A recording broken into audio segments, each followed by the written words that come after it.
Hello, ഇതാണ് ക്ഷമാമ്പഴം. അറബി നാടുകളിലൊക്കെ മാത്രം കിട്ടുന്ന ഒരു പഴമായിരുന്നു. ഇപ്പോൾ നമ്മുടെ നാട്ടിലൊക്കെ സുലഭമായിട്ട് കിട്ടാൻ തുടങ്ങിയിട്ടുണ്ട്. ഇത് പഴമായിട്ട് മുറിച്ച് കട്ട് ചെയ്ത് കഴിക്കാനും ജ്യൂസ് ഉണ്ടാക്കാനും വളരെ നല്ലതാണെന്നാണ് പറയണ കേട്ടിരിക്കുന്നത്. നമുക്കിതൊന്ന് മുറിച്ച് നോക്കാം.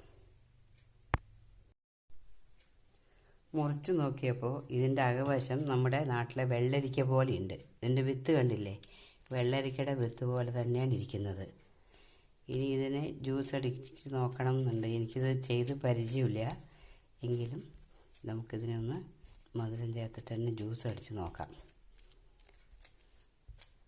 കാണുമ്പോൾ ശരിക്കും വെള്ളരിക്ക പോലെ തന്നെ ഇരിക്കുന്നുണ്ട്.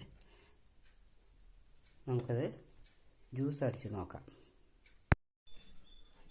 ജ്യൂസ് അടിക്കുന്നതിന് വേണ്ടി ഞാനിതിനെ തോലൊക്കെ കളഞ്ഞതാ പീസ് പീസാക്കി എടുത്തിട്ടുണ്ട്.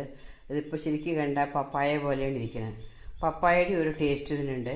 പിന്നെ ഞാൻ അതിൻ്റെ കൂടെ ഒരു ആപ്പിൾ കൂടി ചേർക്കുന്നുണ്ട്, ഒരു ടേസ്റ്റിന് വേണ്ടിയിട്ട്. അതുപോലെ ആപ്പിൾ നല്ലതാണല്ലോ. പിന്നെ ഒരു സ്പൂൺ ശർക്കര പാനി എടുത്തിട്ടുണ്ട്. ഇനി നമുക്കിതിനെ ഒന്ന് അടിച്ചിട്ട് വരാം. ജ്യൂസ് ഞാനിതവിടെ അടിച്ചെടുത്തിട്ടുണ്ട്. നല്ല ടേസ്റ്റാണ്.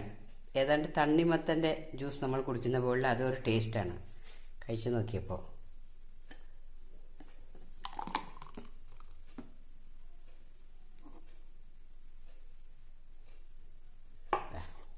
അങ്ങനെ നമ്മുടെ ഷമാം ജ്യൂസ് ഇവിടെ റെഡി ആയിട്ടുണ്ട്.